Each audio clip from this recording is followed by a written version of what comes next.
Garance, vous êtes avec nous. Vous allez nous parler de reconversion au féminin. C'est notre sujet. Vous ne pouvez pas être mieux placé dans le thème. Donc, je vais vous laisser démarrer votre présentation. Et puis, comme toujours, n'hésitez pas à interagir, à poser vos questions. Et je me permettrai de vous les relayer à l'issue de votre présentation. Donc voilà, je vous laisse la main et je vous dis à tout à l'heure. Merci Valentine, bonjour à toutes. Je suis Garance et je suis ravie d'être avec vous pour, en effet, vous parler de la reconversion au féminin. Est-ce que tout le monde voit ma présentation? Je veux bien un petit message dans le chat pour me dire si tout est OK. Génial, merveilleux, je vois qu'elle s'affiche. Oui, c'est bon. Eh bien, super, ça a l'air de fonctionner.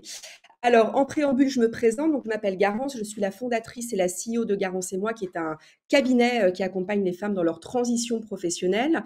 Et je vais vous raconter très rapidement mon parcours. Donc, moi, j'ai vécu ce qu'on appelle l'errance professionnelle, c'est-à-dire que pendant 10 ans, je suis passée de poste en poste, de job en job, sans vraiment savoir finalement quelle était ma voie, et surtout avec un sentiment de perdre mon temps et puis de me retrouver sans véritable projet professionnel. Donc, j'ai fait un bilan de compétences. À l'époque, c'était assez peu connu. Et ce bilan a littéralement changé ma vie, puisque ça m'a permis de créer évidemment ma boîte, mais aussi d'avoir à cœur de partager l'impact qu'un bilan de compétences pouvait avoir dans la vie de chacune d'entre nous.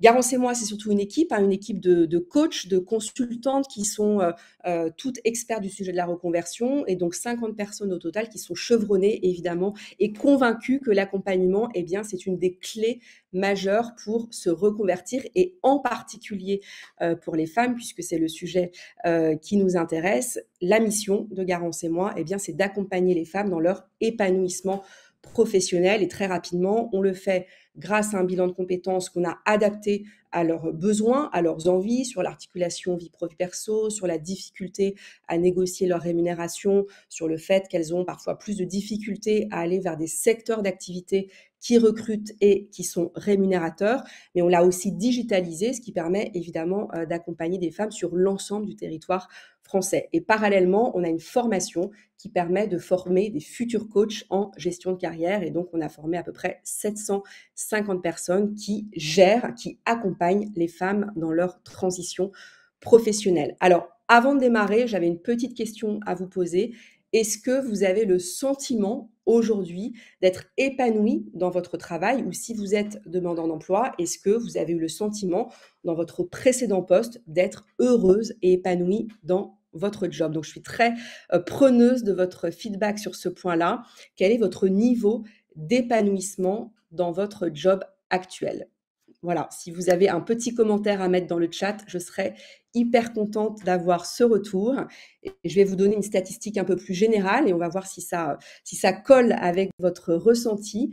Seulement 26% des femmes se disent satisfaites de leur carrière, donc c'est évidemment très très peu, et surtout 48% d'entre elles déclarent manquer de soutien quand elles se sentent mal dans leur travail. Donc on voit bien qu'il y a un sujet de manque d'épanouissement dans sa vie pro, et surtout un sujet où clairement vous vous sentez, pour la plupart d'entre vous, assez seul face à cette difficulté. Alors, quelles difficultés concrètement les femmes rencontrent dans leur carrière, et quels sont les freins qui sont véritablement problématiques pour elles? Donc d'abord, il y a un frein d'argent, puisque vous le savez sûrement, 24% des femmes, 24% de leur rémunération est en moins par rapport à une rémunération d'un homme. Donc c'est évidemment colossal, et c'est d'ailleurs un chiffre qu'on retrouve dans la retraite, donc c'est-à-dire qu'elles ont une pension de retraite qui est de l'ordre de 20% de moins à compétences et parcours égal que la pension d'un homme. Elles vont dans des secteurs d'activité où les salaires moyens sont les plus bas, donc souvent dans le secteur de la petite enfance, dans le secteur des services au sens large, et malheureusement, c'est des secteurs où les progressions de carrière sont assez peu dynamiques, et parallèlement avec des rémunérations qui sont très basses. Et pourtant, il y a tout un tas d'autres secteurs d'activité qui sont extrêmement porteurs, où elles sont sûres de trouver un boulot et avec une rémunération plutôt très sympathique, mais parfois elles ne connaissent pas ces secteurs d'activité. Elles ont plus, vous vous en doutez, d'interruptions de carrière, hein, notamment liées, aux maternités et on voit très bien, les statistiques le montrent, que dès qu'il y a un enfant, il y a une rupture dans la carrière qu'elles n'arrivent pas à retrouver, au fur et à mesure de leur avancement professionnel et enfin, elles passent encore 3 heures par jour à s'occuper de la maison, des enfants, des tâches domestiques, hein, donc c'est la fameuse charge mentale contre 1 h 45 pour les hommes et ça, c'est un vrai problème parce que ce temps-là, eh bien, c'est du temps en moins pour vous, c'est du temps en moins pour votre carrière et donc évidemment, vous êtes, extrêmement lésés, par ce manque de temps qui est une véritable problématique et peut-être que vous allez me le confirmer, dans le chat, dans votre quotidien. Alors, qu'est-ce qu'on peut faire concrètement? Quelle stratégie on peut mettre en place dans votre quotidien pour essayer de surmonter ces freins? Alors d'abord, c'est se créer des opportunités. Je vous le disais, les femmes se dirigent la plupart du temps vers des métiers qu'elles connaissent ou vers des secteurs qu'elles connaissent parce que ça fait partie de leur culture, de leur réseau, que leurs familles ont évolué depuis des années dans ces secteurs-là. Et parfois, elles n'ont pas conscience qu'il y a une immensité de possibilités qui seraient tout à fait pertinentes pour elles et pas si inaccessibles que ça, contrairement à ce qu'elles pensent. Il faut tout simplement aller les chercher. Donc, quand vous avez une idée de métier ou de secteur d'activité qui vous titille, mais ça vous paraît très, très, très éloigné de vous, eh bien, il faut faire le fameux exercice des pourquoi. Pourquoi vous ne pourriez pas y arriver. Donc, il faut essayer de faire les 5 pourquoi et à chaque fois, vous allez identifier les freins qui vous bloquent, qui vous freinent pour essayer d'accéder à ce secteur ou à ce métier ou à ce statut qui vous donne tant envie. Et ça permet de lever, en tout cas d'identifier des freins auxquels vous pourriez faire face. Deuxième point, obtenir du feedback. Souvent, on a la tête dans le guidon, on travaille, on recherche un job et finalement, on a du mal à se positionner, à identifier, bien sûr, quelle est notre valeur ajoutée, quelles sont nos compétences, quelle est notre expertise, mais on a aussi du mal à identifier quels sont les freins dans notre parcours, dans notre profil qui pourraient poser problème face à un N+1, face à un recruteur, face à un chasseur de tête. Donc c'est important d'aller chercher du feedback. Il y a un outil qui est extrêmement puissant qui s'appelle le 360, le questionnaire 360, que vous trouverez assez facilement sur le net, pour vous permettre d'aller questionner des personnes qui sont autour de vous. Ça peut être des collègues, ça peut être votre mari, ça peut être des copines, mais des personnes qui vont faire un feedback le plus objectif possible et qui vont vous aider, ces feedbacks, à vraiment évaluer ce sur quoi vous devez travailler pour que votre profil, votre parcours soit plus vendeur sur le marché. Autre point, et les femmes, elles ont souvent du mal à activer cette clé-là, c'est trouver du soutien. Donc moi, ce que je vous recommande, c'est d'aller chercher un mentor ou une mentor, en tout cas quelqu'un que vous estimez étant la personne qui va vous aider à passer un cap dans votre carrière. On est parfois intimidé hein, de faire ça et en fait, la réalité, c'est que les gens aiment aider assez spontanément et surtout quand c'est une femme qui a envie, qui est très demandeuse de vouloir évoluer dans sa carrière. Donc, essayez d'identifier une personne qui va connaître le secteur d'activité, qui va connaître le métier, qui va connaître le boss ou la boss que vous avez envie d'aller chercher. En tout cas, cette personne qui va vous faire ce relais et qui va vous accompagner, vous donner des clés qui sont parfois assez officieuses et qu'on a du mal à comprendre, à décortiquer quand on ne vient pas de ce secteur d'activité ou de ce milieu plus globalement. Et enfin, dernière recommandation, c'est de vous former. Ça, c'est hyper important. Souvent, on avance dans sa carrière et on se retrouve 10-15 ans en n'ayant absolument pas développé ses compétences et même remis à jour ses compétences. Et aujourd'hui, alors d'abord, les compétences, on parle d'obsolescence des compétences, donc les compétences se périment très vite, donc il faut en permanence les remettre à jour et il faut aussi en acquérir de nouvelles pour pouvoir évidemment être à la page et correspondre évidemment aux attentes de votre futur employeur, N+1, chasseur de tête ou autre. Et aujourd'hui, et ça c'est une très bonne nouvelle, la formation, elle est relativement accessible, elle est relativement peu chère. Alors, il y a beaucoup de formations presque gratuites. Hein. Sur LinkedIn, par exemple, vous avez de la formation en ligne. Si vous avez un compte premium, vous pouvez vous former, mais à des sujets extrêmement larges et extrêmement pointus, de manière totalement gratuite et en ligne, donc c'est une mine de connaissances qui est extrêmement puissante. Et puis vous avez évidemment le fameux CPF, qui a parfois mauvaise presse, mais qui quand même a l'immense mérite de vous permettre d'accéder à des formations non seulement certifiantes, donc reconnues par l'État, qui prouvent de l'employabilité que vous allez trouver parce que c'est des formations qui sont censées vous amener vers des métiers porteurs et qui enfin sont prises en charge par votre CPF. Donc vous n'avez pas à débourser 1 € pour pouvoir vous former. Donc vraiment la troisième clé, la troisième recommandation, c'est évidemment de vous former, de bloquer ça dans votre agenda. Je sais qu'il est très chargé, mais d'essayer de bloquer, au même titre que vous bloquez un moment où vous allez peut-être faire du sport, etc., bloquer 1 heure par semaine, 1 heure tous les 15 jours pour vous former sur les compétences, sur l'expertise de demain, celle qui va vous permettre de passer ce fameux cap de carrière. Sur la reconversion féminin, je vous donne un chiffre très très précis que nous sortons aujourd'hui. On a mené une grande étude avec l'IFOP et elle sort aujourd'hui. C'est le hasard des dates, mais elle a été relayée par France Info ce matin. Donc près de 60% des femmes rêvent de reconversion à cause notamment de la souffrance au travail. Donc c'est pas la seule raison, mais en tout cas c'est la raison principale. Et quand on parle de souffrance au travail, on parle de ce sujet de manière très large. Bien sûr, c'est le burn-out, mais c'est la fameuse charge mentale où on se sent tiraillé en permanence entre sa vie pro et sa vie perso. C'est aussi l'ennui. Parfois, on peut être dans un job et profondément s'ennuyer.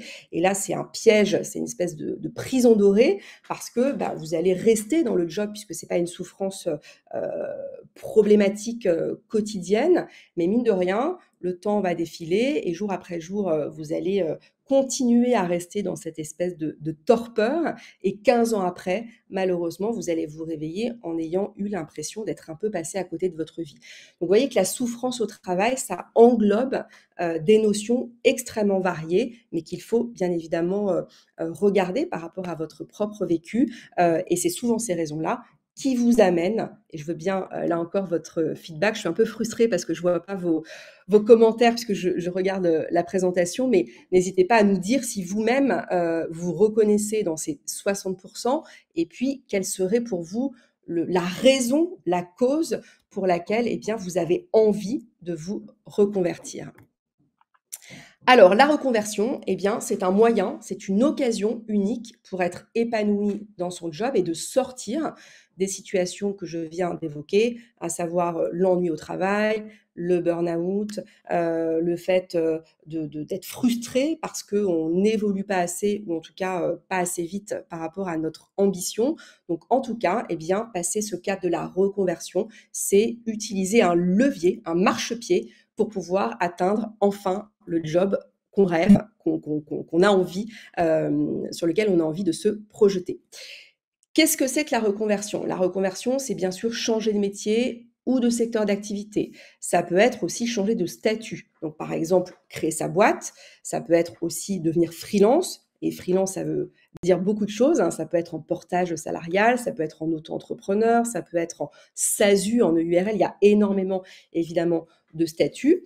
Ça peut être aussi une mobilité interne. Peut-être que vous êtes bien dans votre entreprise, mais c'est le job en tant que tel qui ne vous correspond plus. Et donc, dans ce cas-là, il ne s'agit pas de tout balayer d'un revers de main, mais il s'agit au contraire d'aller chercher d'autres perspectives auxquelles vous n'auriez pas forcément imaginé. Ça peut être, et ça évidemment le Covid a donné une grande accélération sur ce sujet, ça peut être changer de région. Pour celles qui sont à Lyon, peut-être que voilà, vous avez eu envie de changer de région. Pour celles qui sont à Paris, moi j'habite à Paris, il y a eu évidemment beaucoup de Parisiens qui sont partis d'ailleurs sûrement à Lyon, mais en tout cas dans d'autres villes de France parce que le Covid a été une sacrée prise de conscience sur notre qualité de vie. Et évidemment, quand on change de région, on est amené à changer aussi de vie professionnelle. Et puis bien sûr, ça peut être aussi, on est au chômage, on a besoin assez rapidement de retrouver un emploi parce qu'on a des contraintes financières et donc évidemment, il faut trouver un job. Mais tout l'enjeu, c'est de retrouver un job, mais pas à n'importe quel prix, bien entendu. Alors, à quel moment de la vie on se reconvertit? On se reconvertit quand on a 20-30 ans, qu'on a démarré des études et que finalement, on a une première expérience professionnelle qui n'est pas concluante. On se rend compte que on s'est trompé d'études, de premier job et il est bien sûr encore temps de réajuster son parcours professionnel. On a aussi ce fameux tronçon du milieu de carrière où là, on a les enfants. Parfois, les femmes, c'est un peu un goulot d'étranglement parce que les enfants sont petits, ils grandissent et c'est aussi une période de la vie où on s'occupe de nos aînés, donc de nos parents qui sont parfois vieillissants. Et là, ce goulot d'étranglement, il est terrible parce qu'on est vraiment tiraillé entre je gère ma carrière, j'ai envie d'avoir une carrière dans laquelle je m'épanouis, mais j'ai aussi des contraintes parfois familiales qui peuvent être évidemment très très lourdes et il s'agit d'articuler le mieux possible notre vie personnelle et notre vie professionnelle. Et enfin, on a aussi des femmes en fin de carrière qui veulent, elles, continuer à rêver, à se projeter dans une nouvelle vie professionnelle, mais évidemment, elles n'ont pas forcément les mêmes enjeux d'ambition puisqu'elles sont plutôt en fin de carrière, elles ont plutôt envie de sécuriser leur employabilité puisque à 50 ans, malheureusement, on est considéré comme senior et pour autant, on continue à être tout à fait en forme. Donc, vous voyez bien que dans ces 3 catégories de tranches d'âge, bien entendu, les besoins, les envies, les enjeux ne sont pas du tout les mêmes. Et là encore, je suis très preneuse de voir dans quelle catégorie vous vous situez. Est-ce que vous êtes plutôt dans la première catégorie jeunes actives, milieu de carrière, fin de carrière? N'hésitez pas à nous faire un petit feedback de là où vous vous situez aujourd'hui. À quel moment on se reconvertit? J'en parlais précédemment. On se reconvertit ou clairement à un moment où on se sent plus du tout aligné avec son emploi et ça, c'est assez critique, c'est un espèce de point de non-retour. Il y a souvent d'ailleurs la petite goutte d'eau qui fait déborder le vase, une remarque de notre patron, un projet qui nous est retiré, une orientation stratégique de l'entreprise avec laquelle on n'adhère pas du tout. Mais en tout cas, il y a un désalignement entre nos valeurs personnelles, d'où l'importance de bien comprendre quelles sont les valeurs qui vous animent, qu'est-ce qui vous donne envie chaque matin de vous lever, et les valeurs de votre entreprise ou de votre job. Mais en tout cas, il faut que tout ça, ça coïncide à peu près, ça coïncide pas toujours à 100%, mais en tout cas dans les grandes lignes pour que vous puissiez conserver cette envie d'aller travailler chaque matin. Et d'ailleurs, 83% des femmes pensent important de travailler pour une entreprise qui partage évidemment les mêmes valeurs. Le burn-out, les femmes sont 2 fois plus concernées que les hommes, toujours par rapport à cette fameuse charge mentale qui a un poids dans la vie de chacune d'entre nous. Et ça, c'est un sujet qui est éminemment important parce que, évidemment, le jour où vous avez envie de reconvertir, eh bien, il faut identifier quels sont vos souhaits, mais aussi vos contraintes. Si par exemple, vous avez vraiment envie d'être proche, je ne sais pas, de l'école de vos enfants parce que vous n'avez pas envie de vous taper des heures de transport pour aller chercher votre enfant et sortir du travail, etc., évidemment que ça va rentrer dans la hiérarchisation des critères qui sont importants pour vous. Et enfin, le bore-out, le fameux bore-out, donc là, c'est l'ennui au travail et 63% des Français sont victimes de burn-out. Donc, on en parle moins parce que l'insatisfaction est moins mesurable par rapport au burn-out où du jour au lendemain, on ne peut plus se lever. Mais pour autant, c'est un sentiment qui est extrêmement problématique et vraiment qui s'installe sur la durée. Et donc, il faut évidemment, si vous sentez que vous êtes dans cette période-là de votre vie, ne laissez pas le temps passer et essayez dès maintenant de réfléchir à une reconversion. Alors, se reconvertir pour les femmes, particulièrement pour les femmes, ça veut dire quoi? Ça rejoint ce que je vous disais, c'est vous ouvrir à des opportunités. Je vous donne une anecdote très concrète. On a accompagné une femme qui était postière, donc qui allait, qui travaillait pour la Poste et qui allait poster tous les matins le courrier dans les boîtes aux lettres et qui est devenue, grâce à un bilan de compétences, développeuse. Autant vous dire qu'elle n'y connaissait rien au métier du digital, elle n'y connaissait rien au métier de développeuse et au travers du bilan, on s'est rendu compte que ce projet répondait à ses valeurs, répondait à ses contraintes, que c'était aussi un secteur d'activité dans lequel elle allait pouvoir évoluer très rapidement. Les personnes qui font une formation de code, elles sont débauchées avant même qu'elles sortent de formation. Et par ailleurs, elle a fait x2 en termes de salaire dès la sortie de ces études, des études qui sont adaptées à des personnes en reconversion. Donc, on parle pas d'études qui durent 3 ans, bien évidemment.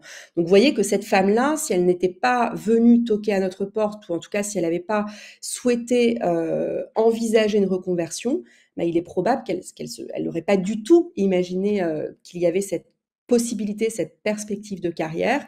Et donc, sa vie a littéralement changé. Et évidemment, cette opportunité a été très précieuse pour elle.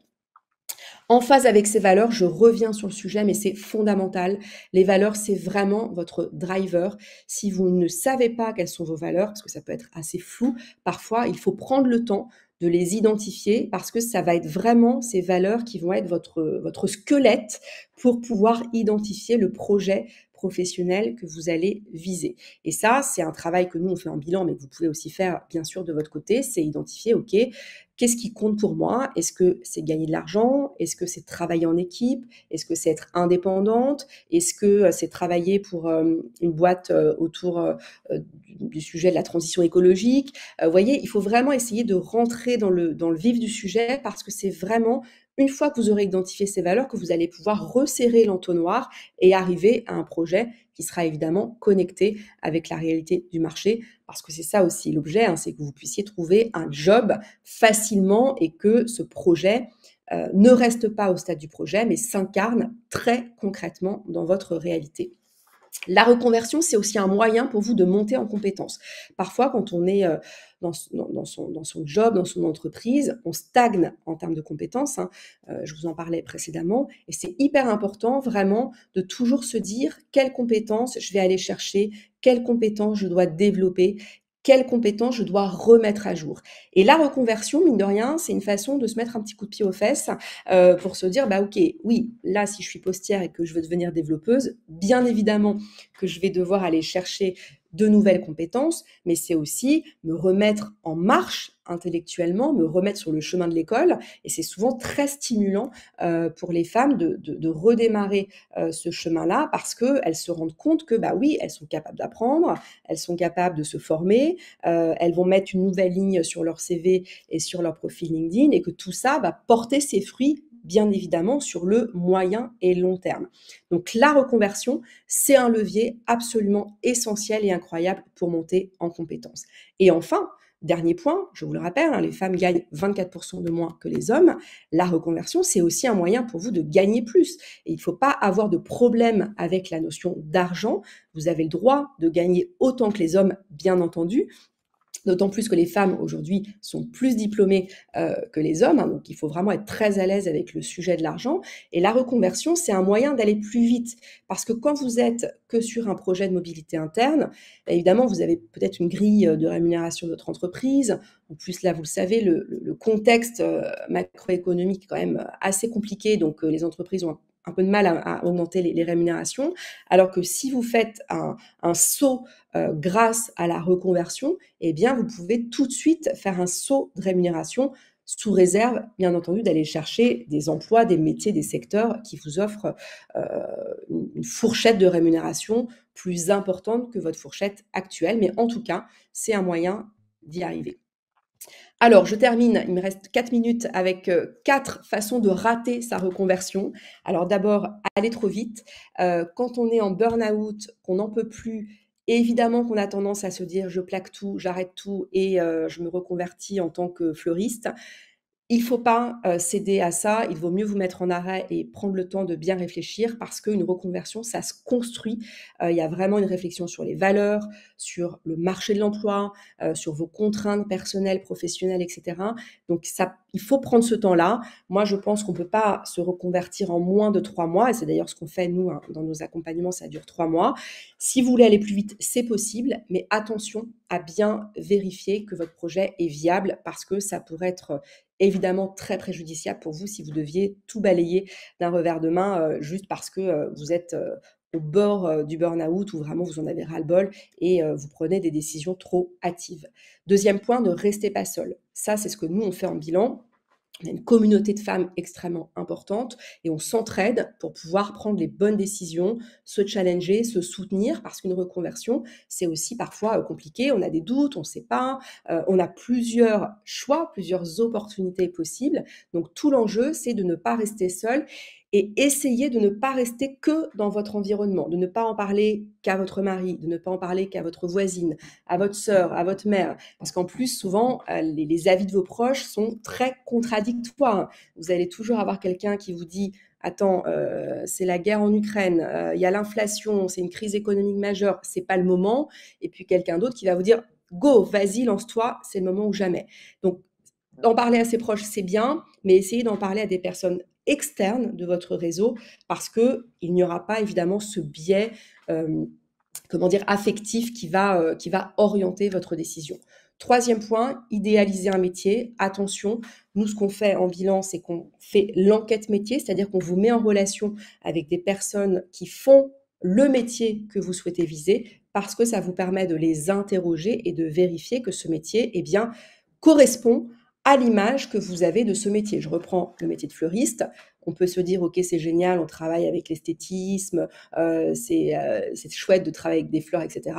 Bon, la réalité, c'est on travaille tous les samedis, qu'on travaille dans le froid, qu'on a les mains abîmées. Voilà, donc il y a tout un pan du métier qu'on n'a pas forcément estimé correctement. Donc attention à bien confronter votre image, votre vision du métier avec des personnes qui réellement l'exercent quotidiennement. Et enfin, attention, ne remettez pas au lendemain parce que ça, il s'agit pas d'aller trop vite, mais il faut quand même se mettre en mouvement par une petite action parce que quand on remet au lendemain, c'est comme le sport, hein. On se dit, OK, je le ferai la semaine prochaine, la semaine prochaine, la semaine prochaine. Une année passe, 2 années passent, 3 années passent, et là, on se retrouve avec le temps qui a filé plus vite que la lumière et avec beaucoup, beaucoup de frustration et d'insatisfaction. La vie passe très vite, très, très vite. Donc, n'attendez pas le lendemain. Commencez par des petites actions. Ne démarrez pas trop. Commencez par des petites actions, mais mettez-vous en mouvement et vous allez voir que petit à petit, quand vous allez vous mettre en action, ça va vous donner envie et vous allez dérouler assez facilement votre projet de reconversion. Donc voilà, la reconversion pour terminer, allez-y. Si vous vous posez des questions, bien sûr, sur votre avenir professionnel, si vous n'avez pas idée de vos compétences, de votre expertise, si tout ça est très flou pour vous et que vous avez besoin de mettre des mots sur vos compétences, votre expertise, si vous souhaitez changer de métier, mais finalement sans avoir d'idée précise du métier, du secteur d'activité vers lequel vous avez envie d'aller. Si vous avez une idée et que vous voulez valider ce métier ou ce projet parce que vous avez besoin d'un regard extérieur, faites-vous accompagner. Et enfin, si vous êtes un peu dans l'urgence et si il est vraiment temps pour vous de trouver un job, évidemment, la reconversion, c'est un bon moyen pour y aller. Et donc, je vous invite à y aller si vous le souhaitez. Et on sera bien évidemment très heureuse de vous accompagner chez Garance et moi. Mais il y a plein d'autres solutions. Et je remercie d'ailleurs évidemment toute l'équipe du forum parce que c'est grâce à ces initiatives que vous allez voir tous les acteurs qui existent sur le marché. Il y a beaucoup, beaucoup d'acteurs absolument incroyables. Donc, saisissez ces occasions, prenez rendez-vous dès maintenant et ça va vous permettre de faire ce premier petit pas pour démarrer votre reconversion professionnelle. Merci à toutes. 31. Oui, merci Garance. Et en plus, il y a eu tellement d'interactions pendant votre présentation. Je vous invite vraiment à aller les regarder après sur la chaîne YouTube parce que vraiment, je voulais remercier toutes celles qui ont agi, qui ont partagé aussi leurs expériences, leur sororité aussi, parce qu'il y a du soutien et des connexions qui se créent dans ce chat en vous écoutant. Alors c'est vraiment, ça nous fait nous chaud au cœur parce que c'est, comme vous venez de le rappeler, vraiment l'objectif de ce genre de salon, du salon en tout cas que nous on a créé, c'est vraiment de vous donner des opportunités de rencontre, du soutien, des idées, de l'énergie positive. Donc je remercie Véronique, Claire, Elisabeth, Hélène, Gaëlle, Véronique. Enfin voilà, elles sont très nombreuses à avoir agi et elles ont posé des questions aussi. Donc voilà, il y a également d'autres personnes qui ont réagi sur un autre chat d'ailleurs qui se demandaient aussi voilà sur attendez, j'essaie de retrouver son nom bon bref c'est Claire, je pense, oui, la Claire qui parlait de tranches d'âge et du fait qu'à 60 ans on est encore très actif aussi. et qu'on peut encore travailler, on a encore plein d'énergie. Donc oui, on peut se reconvertir à tous les âges. Hein. On a le témoignage d'une personne qui a créé son entreprise après 45 ans, mais bien évidemment qu'on est encore très actif et très en forme et qu'on peut faire encore plein de choses, même si le temps passe vite, vous l'avez dit. Alors Garance, malheureusement, le temps passe et notre prochaine intervenante est déjà connectée, donc il faut que j'enchaîne.